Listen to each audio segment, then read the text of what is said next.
Look, Mark's reporting moves the needle, right? We know that this tabletop robot will be the centerpiece on the hardware side. We know that Siri will be made more lifelike.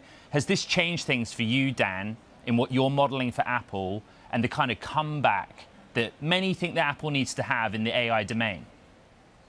Look, I mean, their AI strategy's been a disaster.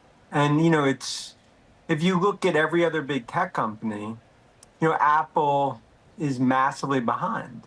And I think when you look at this as a potential opportunity, I think Street has basically shrugged the shoulders. I mean, robotics, Apple's going to come out with another device. Look at OpenAI. Look at Microsoft. Look at Meta. I mean, it speaks to our view. Right now, it's an F1 race in Monza. It's all passing there by. And Apple and Cook are watching from a park bench drinking a cappuccino. That's actually a really interesting, I think maybe veiled Dan reference to WWDC, which opened up with the F1 sequence, if you remember. Then that puts the emphasis back on Siri. How much better does Siri need to be then? If it is to be a tool used daily by technology users around the world in the same way that ChatGPT is an app on my iPhone? Look, let's just call it like it is. Like, Siri, nothing's going to happen internally. I mean, internally, this has been a disaster, right? If you go back to WWDC, it felt like Michael J. Fox Back to the Future moment, 2016. They continue to promise what's on the come, what's next. They're going to have to do an acquisition. I mean, look, it's the reality of the situation. It's not happening internally. And there's no one on the street that believes any innovation is coming out of Apple when it comes to AI organically. Dan, you still got an outperform and a $270 price target on Apple.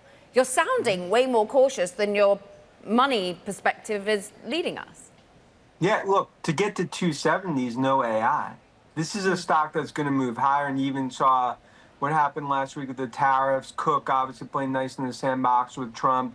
That was a huge relief, and the stocks had to move. And I think there's a stock that could go to 270 or potentially 280 without AI. But for this to be a $350, $400, $450 stock, it's AI.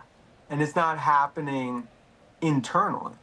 And I think that's the problem that the street has, is that things like robotics, next gen, a $3,000 device, the $4,000, it's all about software. And it comes down to, like, they need to essentially, and we've talked about Perplexity, other acquisitions are going to have to do. It's not happening internally. That's just the reality.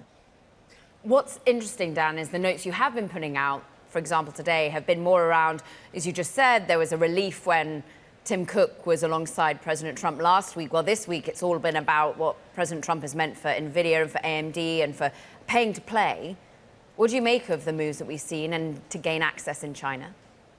Look, it speaks to, I mean, a Godfather quote, right? I mean, it's a deal you can't refuse. And I think the reality is that big tech CEOs are learning the new rules of the game. Now, of course, it's led Godfather of AI, Jensen, NVIDIA.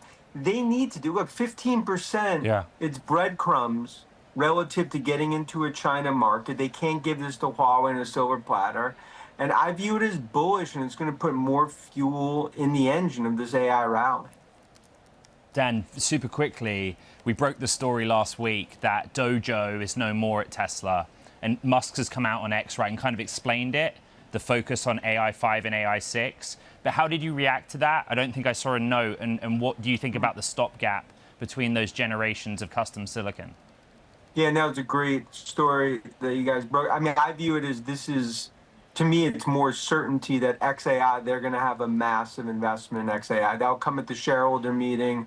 But it speaks to our view. It's why Tesla stock lifting, I think more and more recognizing this is going to be a holistic strategy. Tesla, XAI, it's all about autonomous and robotics. And I think that was, if you kind of read through the tea leaves, that was my view.